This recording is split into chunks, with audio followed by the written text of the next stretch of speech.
Clamorosa evasione a Padova di un detenuto per omicidio che si è volatilizzato durante un permesso in una comunità a pochi passi dal carcere Due Palazzi. Referendum indipendenza Catalogna, vigile di alta tensione, spari a un seggio. Il vicepresidente della regione Roberto Ciambetti è atterrato stamane a Barcellona come osservatore. Acque sempre più tempestose in casa centrodestra dopo la direttiva dei vertici regionali di Forza Italia sui candidati alle prossime amministrative. La Lega replica, pronti a correre da soli. Tragedia l'altra sera a Cresparo del Grappa, un ottantenne è morto travolto dall'armadio dove stava riponendo i suoi vestiti per il cambio di stagione. Infortunio sul lavoro, a Fossò 2 operai cadono da 7 metri mentre lavorano su un tetto che cede di 2 gradi in ospedale. Stamane l'assemblea dei residenti del quartiere Pertina Mestre contro le occupazioni abusive, il degrado, rabbia e richieste da parte dei cittadini. 46enne tunisino evade dagli arresti domiciliari, nel padovano chiede ai carabinieri di tornare in carcere perché non vuole stare chiuso in casa con la moglie. Telespettatori di Antena 3, buongiorno e ben ritrovati con la prima edizione dei nostri telegiornali che si apre con la cronaca di una clamorosa evasione. Si tratta di un detenuto per omicidio che si è volatilizzato durante un permesso che aveva in una comunità a pochi passi dal carcere Due Palazzi, un carcere che torna dunque al centro della bufera. Condannato per assassinio e diversi altri reati, ma anche capace di laurearsi in carcere in filosofia col massimo dei voti, Boris Raznik è ora anche un latitante evaso con naturalezza durante un permesso premio ricercato dalle forze dell'ordine che si trova già chissà dove. Serbo di 42 anni, con diverse identità, una condanna a 23 anni per l'omicidio di un connazionale a colpi d'arma da fuoco a Torino nel 1996, a cui si sommano altri 4 anni di condanne per ulteriori crimini. Nonostante questo curriculum, la sua condotta in carcere l'aveva comunque portato ad essere segnalato come esempio altamente positivo di reinserimento nella società, fino ad ottenere un permesso di 3 giorni e mezzo nella comunità Piccoli Passi, che si trova in via Po, a poca distanza dal carcere Due Palazzi. Da quel permesso però Boris Raznik non è più tornato. Secondo alcune testimonianze, il detenuto modello sarebbe salito su un'automobile che lo attendeva all'esterno della struttura, volatilizzandosi. Cambiamo argomento adesso, parliamo del referendum in Catalogna per l'indipendenza. Domani l'attesissimo voto, ci sarà o meno questo voto lo si saprà domani perché come sappiamo diciamo che la Catalogna e i seggi sono militarizzati e ci sono tensioni altissime. Ieri sera si parla di spari a un seggio, dunque una situazione davvero drammatica e di altissima tensione. Stamane è atterrato a Barcellona il vicepresidente del Consiglio regionale del Veneto, Roberto Ciambetti, che è uno degli osservatori internazionali scelti appunto per assistere a questa votazione e per certificare che non succeda qualcosa di antidemocratico, come purtroppo però sembra poter accadere. Allora abbiamo raggiunto poco fa al telefono proprio Roberto Ciambetti, che come dicevamo è atterrato alle 10 di stamattina a Barcellona, per chiedergli com'è la situazione per ora e cosa auspica come osservatore. Sentiamo cosa ci ha detto al telefono poco fa. Adesso noi stiamo facendo una riunione appunto organizzativa e preparatoria per il ruolo che avremo di controllo e verifica come osservatori internazionali dell'andamento del voto nei vari seggi. Quindi stiamo facendo un briefing in questo momento per appunto ricevere le istruzioni e le modalità di comportamento che dovremo adottare in questa tornata referendaria catalana. Però appunto una situazione assolutamente di tranquillità al momento, quella che ho visto a Barcellona, almeno in centro a Barcellona. La sensazione è anche la situazione che abbiamo avuto adesso come diciamo così, informazioni in questo momento di tranquillità. Ci sono problemi nei centri di comunicazione, c'è sicuramente qualche mezzo della Guardia Civile in giro, ma al momento la situazione è assolutamente tranquilla. Io mi auguro che in Europa del terzo millennio non ci siano dei poliziotti mandati a sequestrare urne e schede. La polizia dovrebbe essere usata per le sommosse, usata per il terrorismo contro i malviventi, ma vedere una polizia usata per mettere in difficoltà una consultazione referendaria sinceramente non me l'aspettavo nell'Europa del terzo millennio. Quindi il mio augurio è che domani chi vuole dei catalani possa andare a esprimersi, a votare e poi dopo quel risultato capire e vedere fra Madrid e Barcellona i rapporti che possono instaurarsi.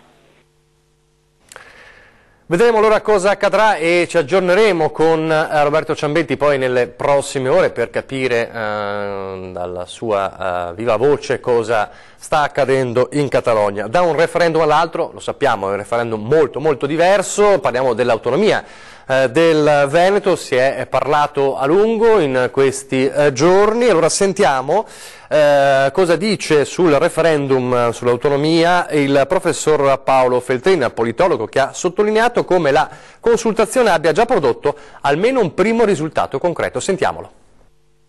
C'è un fatto importante e interessante, a mio avviso, che si è tornati a ragionare in maniera sensata di regionalismo, di differenziazione. E questo è il primo risultato già raggiunto dal referendum per l'autonomia del Veneto. A sottolinearlo il professor Paolo Feltrin, politologo e acuto osservatore dei nostri tempi, che ammette come anche lui non fosse convinto dell'importanza di questa consultazione che si terrà il 22 ottobre. Dice non serve a niente, forse. Anch'io probabilmente avevo un'opinione del genere, però almeno questo, che si torni a discutere di che cosa sono le regioni, di che cosa dovrebbero fare, di come è possibile differenziare un po' le funzioni e tutto, questo è un aspetto interessante, utile, ecco. E non è l'unico risultato, considerando l'accelerazione di un'altra regione che ora chiede più autonomia.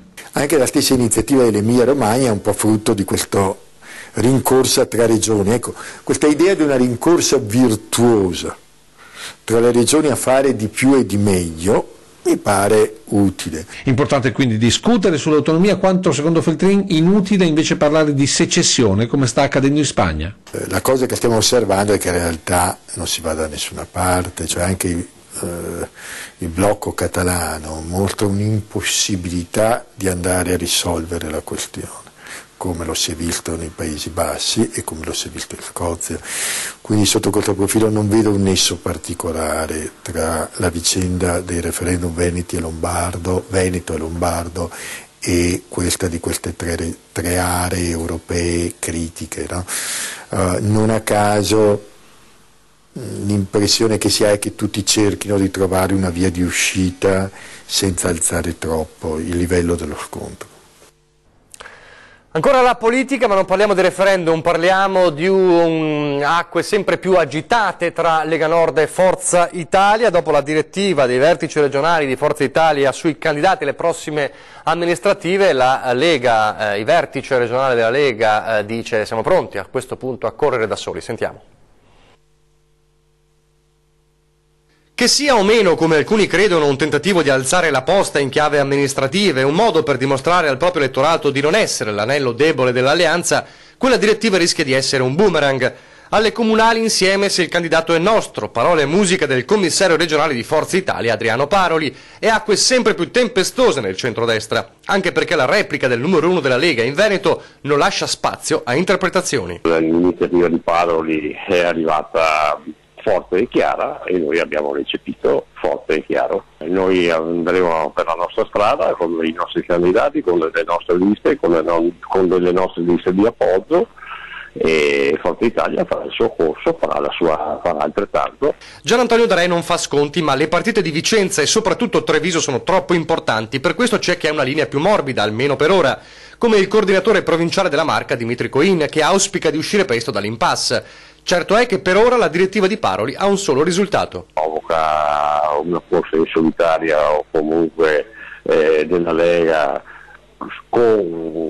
senza Forza Italia, e quindi questo sarà, diciamo, quello che succederà non solo a Treviso, ma succederà anche a Vicenza. A rapporto già barcollante non aiuta nemmeno il caso Chisso, con una Lega che chiede a Forza Italia di prendere le distanze da entusiasmi sulla figura dell'ex assessore regionale. In questo caso però Paroli è stato chiaro: Chisso non farà più politica, questa è solo strumentalizzazione, ma sul nodo candidati alle elezioni ancora non ci sono ripensamenti. In politica ho visto cambiare le cose 2 o 3 volte al giorno, 2 o 3 volte alla notte e anche sul mezzogiorno, quindi tutto è possibile, però ad oggi questa è la situazione, così come definita, così come voluta e cercata da Forza Italia.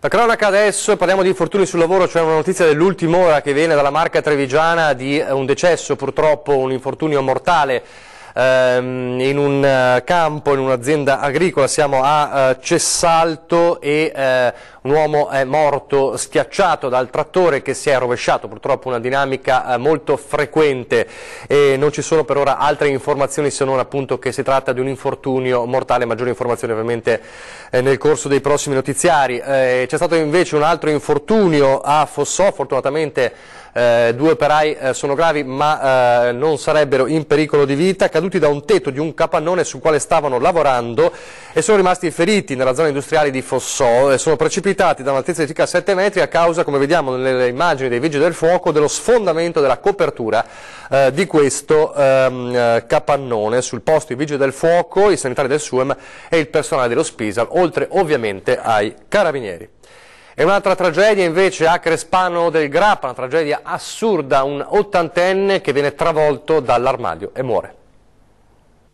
Ha dell'incredibile la tragedia accaduta giovedì sera in via Madonna del Covolo a Crespano del Grappa. L'80enne Giovanni Raccanello è morto travolto dall'armadio dove stava riponendo i suoi vestiti. Tutto è accaduto nella serata, senza testimoni in quanto il pensionato viveva da solo. Pare che stesse facendo il cambio dei vestiti in vista dell'inverno, un'operazione compiuta decine di volte senza alcun problema, ma stavolta l'80enne, forse per raggiungere i ripiani più alti, si sarebbe appoggiato di peso al mobile facendo cedere una delle gambe dell'armadio. Tutto il peso del legno e dei vestiti gli sarebbe precipitato addosso, travolgendolo e facendolo cadere sul pavimento, dove Giovanni Raccanello avrebbe battuto violentemente il capo, morendo sul colpo. Ad accorgersi dell'accaduto la moglie del nipote, che ha chiamato purtroppo inutilmente i soccorsi. Al personale del 118 giunto immediatamente sul posto non è restato che constatare il decesso dell'anziano. Giovanni Raccanello non era sposato e non aveva figli. Fino alla pensione aveva lavorato al caseificio Zarpellon ed era molto conosciuto in paese. Non è stata ancora fissata la data dei funerali. Ieri sera il soccorso alpino di Verona è stato allertato per un incidente avvenuto in Valle Borago, a nord del paese di Avesa. Si tratta del soccorso di un giovane di 27 anni di Verona che era caduto per una ventina di metri, riportando gravi traumi perché era scivolato nel tentativo di salvare il proprio cane, che si era messo in una posizione pericolosa in una strada impervia. Dunque è scivolato, è caduto per una ventina di metri, ha riportato gravi traumi. E poi è stato poi dato l'allarme da parte degli amici alla centrale del 118, si sono poi allertati per portarlo in soccorso e portarlo all'ospedale. Adesso a Vicenza e parliamo della cattura di un rapinatore che si era reso responsabile di una rapina in una abitazione. Allora ci colleghiamo in diretta telefonica con la nostra Vincenza Banzato, che ha seguito la conferenza stampa della questura che dovrebbe essersi da poco conclusa. Vanessa. Sì, buongiorno.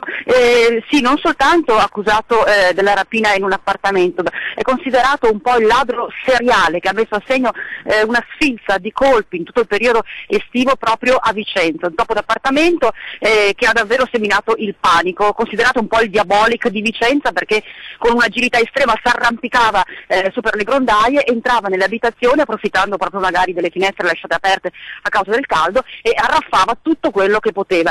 L'ultima L'ultimo episodio, l'episodio che praticamente l'ha incastrato, è stato quello che risale all'11 settembre scorso, quando è stato trovato alle 2 di notte dal proprietario dell'appartamento, un uomo di 77 anni, e ha cercato questo signore ha cercato di fermarlo, ma il rapinatore, quello che poi diventerà un rapinatore, quindi Elvis Christian Sirbea, 21 anni, romeno, in Italia senza fissa dimora, l'ha spinto violentemente a terra e gli ha procurato lesioni che sono state giudicate guaribili in più di 10 giorni.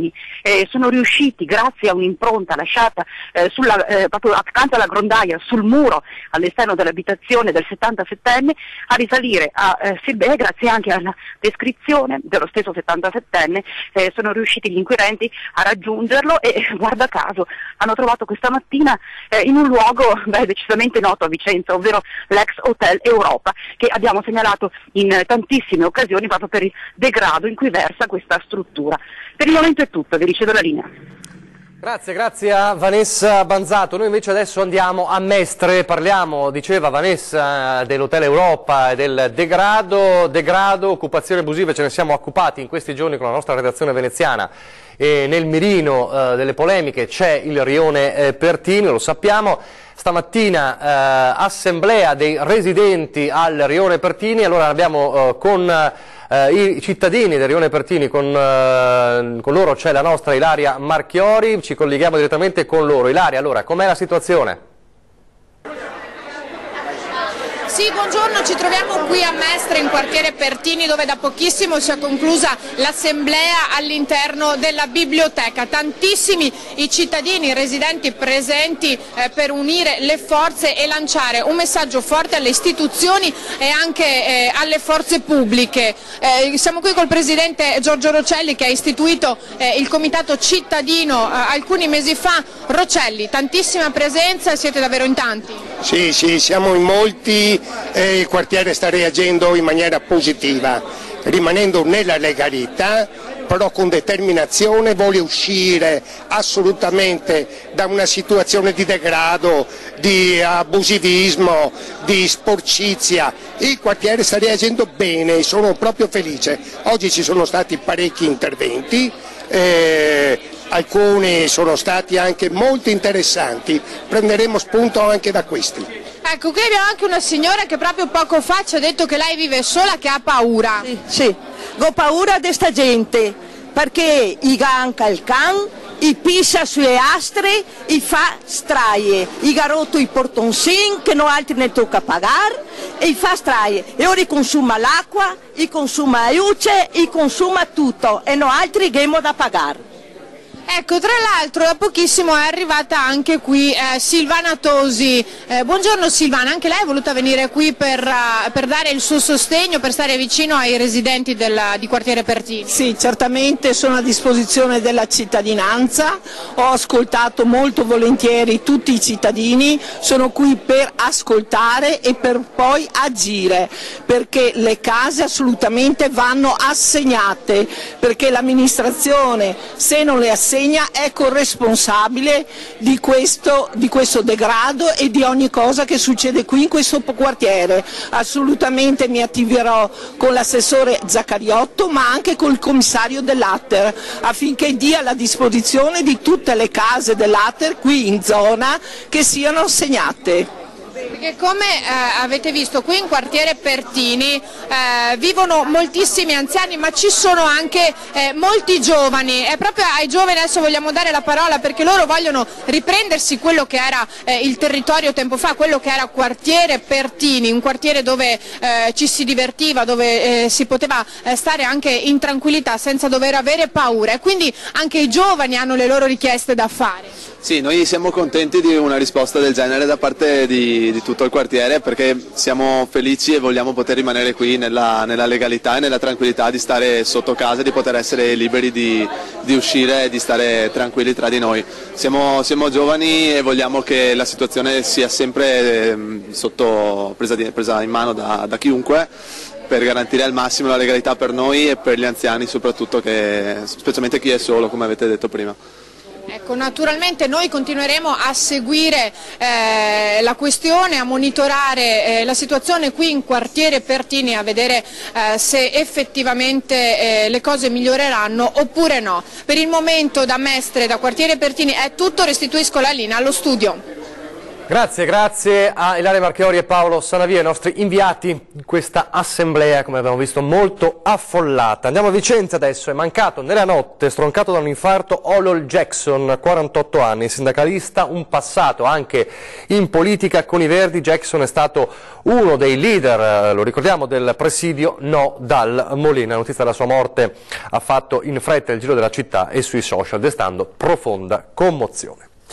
A Padova adesso di nuovo abbiamo parlato in apertura del nostro telegiornale della evasione di un detenuto per omicidio evaso impermesso. Qui invece parliamo di una evasione dagli arresti domiciliari, ma la storia è decisamente diversa. Un uomo di arresti domiciliari che chiede di tornare in carcere perché non sopporta più la moglie. Piuttosto che scontare gli arresti domiciliari vivendo gomito a gomito 24 ore su 24 con la moglie, un tunisino ha preferito farsi arrestare presentandosi alla stazione dei carabinieri di Limena con il borsone pieno di vestiti e la richiesta di tornare in cella. Un appello disperato che però non ha impietosito i militari, pur denunciato per evasione, in quanto non avrebbe dovuto uscire da casa senza l'autorizzazione del tribunale di sorveglianza. Dopo la direttissima è stato rispedito nuovamente nella sua abitazione, dopo aver patteggiato 5 mesi di carcere, costretto come vera pena a sopportare la moglie. Sempre da Padova, pezzetti di plastica nel panettone, ma i responsabili della cooperativa ora vogliono andare a processo e non accettano la multa. Plastica nel panettone, una sorpresa amara per una famiglia padovana che aveva presentato denuncia. Per questo episodio sono finiti sotto inchiesta il legale responsabile della cooperativa sociale, socio della stessa Coop e responsabile del prodotto venduto, un panettone talmente famoso apprezzato anche da Papa Francesco. La vicenda risale al 2015, quando tagliando il dolce la famiglia padovana scopre dei pezzi di pellicola trasparente morbida. La procura ottiene un decreto penale di condanna a carico dei responsabili della Coop produttrice, 900 euro di ammenda ciascuno, ma gli interessati hanno scelto il processo per chiarire tutto. Adesso la pubblicità, poi ancora servizi da Antenna 3.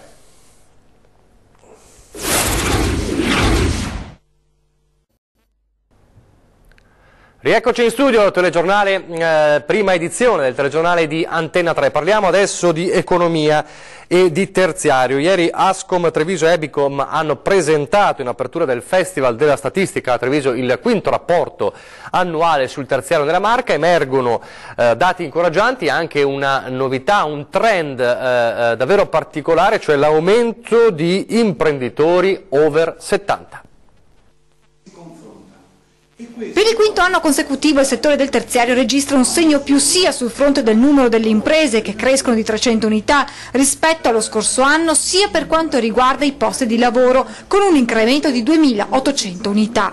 Positivi anche i dati che riguardano gli occupati under 30, anche questi in aumento, ma in questo caso non mancano le note dolenti. Ogni anno infatti l'imprenditoria giovanile diminuisce di un punto percentuale a fronte di un aumento di quella a guida over 70.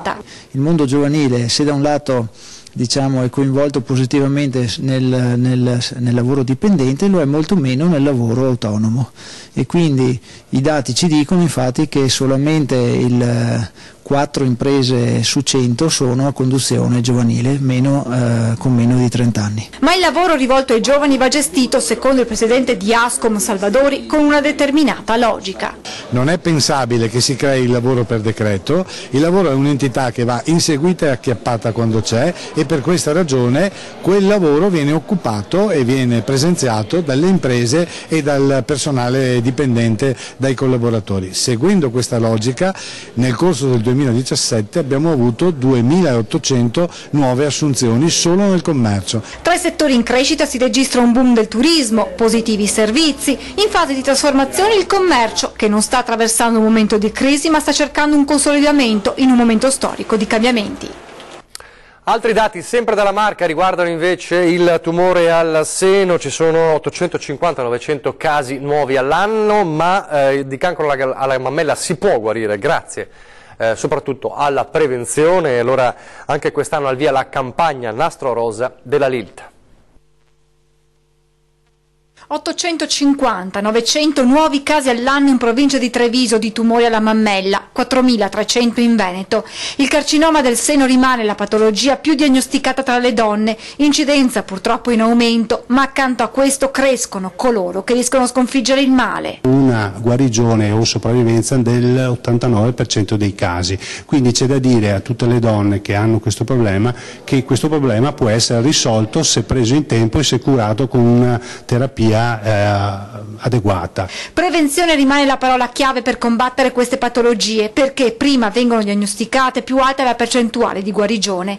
Anche quest'anno la LILT dà il via ad un ricco programma di iniziative della campagna Nastro Rosa, che per tutto ottobre cercherà di sensibilizzare le donne sull'importanza degli screening, soprattutto nella fascia di popolazione tra i 40 e i 45 anni, dove si registra un aumento considerevole di casi e dove la prevenzione non viene spesso messa in atto. Ci sarà il nostro camper che girerà per tutta la provincia per lanciare questo messaggio che la prevenzione primaria, adottare corretti stili di vita, la prevenzione secondaria, fare diagnosi precoce è il modo migliore per non ammalarsi. 16 iniziative, monumenti che si tingeranno di rosa e poi da quest'anno la collaborazione con un centinaio di farmacie che aderiranno alla campagna della LILT. Sarà disponibile il cofanetto con i fiocchi rosa e in più dei dépliant che illustrano l'attività della LILT. Vi ricordo che se avete un disagio, avete un problema, che volete risolvere il vostro problema che riguarda la vostra città, il vostro quartiere o la vostra via, potete farlo con Lo Dico ad Antenna, spazio dedicato a voi, segnalandoci dunque i vostri problemi con una mail a redazione@antena3.it, telefono e segreteria per mandare un messaggio 0422 023 0898 e sms WhatsApp 351 175 5340.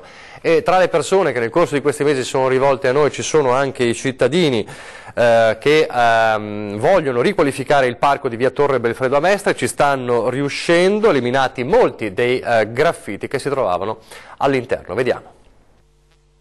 Ci sono i writer, quelli poverelli che adoperano le bombolette da 3 euro, che praticamente con una spugnatura, con un po' d'acqua viene via, ma le bombolette quelle più importanti, che costano addirittura anche 20-30 euro all'una, sono molto più aggressive e qui sulle mura del castello hanno avuto, sono state assorbite proprio dalla pietra e lì ci vuole un intervento proprio radicale. Difficile eliminare alcuni dei graffiti sulle mura del Parco Mestrino di via Torre Belfredo, eppure dopo mesi di lunghe battaglie contro questo e altri atti vandalici i cittadini sono riusciti, in questo caso con l'aiuto della nuova idropulitrice di Veritas, a eliminarne la maggior parte. Questo a dimostrazione del fatto che mesi e mesi di lotta hanno dato i loro frutti. E noi abbiamo sempre bisogno comunque che ci siano altri cittadini che ci diano una mano concretamente, perché se aspettiamo che le istituzioni facciano tutto quello che anche noi lontanamente pensiamo, cioè facciamo anche noi parte della collettività e ognuno per la propria parte può dare il contributo perché gli spazi comuni vengono gestiti in maniera più seria, ecco.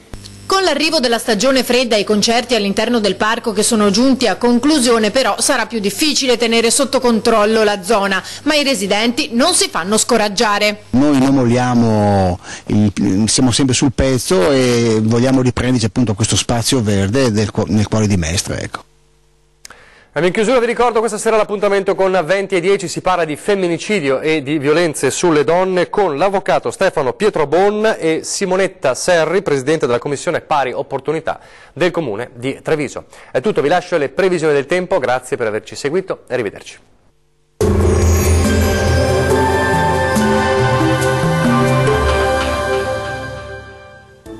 Giornata grigia e nuvolosa su alcuni settori delle nostre regioni, anche con qualche fase instabile, soprattutto sui monti. Vediamo il dettaglio. Sul Veneto nuvolosità su buona parte della regione, ma in un contesto comunque asciutto e per lo più soleggiato. Qualche breve rovescio sui rilievi occidentali del Bellunese e su quelli del nord vicentino. Vediamo le temperature, le massime saranno comprese tra i 17 e i 21 gradi, minime tra 12 e 15 gradi circa. Spostiamoci ora a vedere la situazione prevista sul Friuli Venezia Giulia. Altra bella giornata di sole e bel tempo, da evidenziare le consuete nubi sparse sui settori alpini, prealpini e localmente sulle alte pianure. Temperature stazionarie massime previste tra i 19 e i 21 gradi, valori minimi tra 10 e 13 gradi circa. Concludiamo infine con uno sguardo al Trentino Alto Adige. Qui avremo cieli diffusamente nuvolosi con rovesci sparsi e anche qualche temporale sull'Alto Adige e sul nord trentino, altrove invece sarà più soleggiato. Le temperature massime sono previste tra i 19 e i 24 gradi, le minime sui 16-18 gradi circa. Il mare sarà generalmente poco mosso, i venti moderati nord-orientali. Dal meteo di Antenna 3 per ora è tutto, arrivederci al prossimo aggiornamento.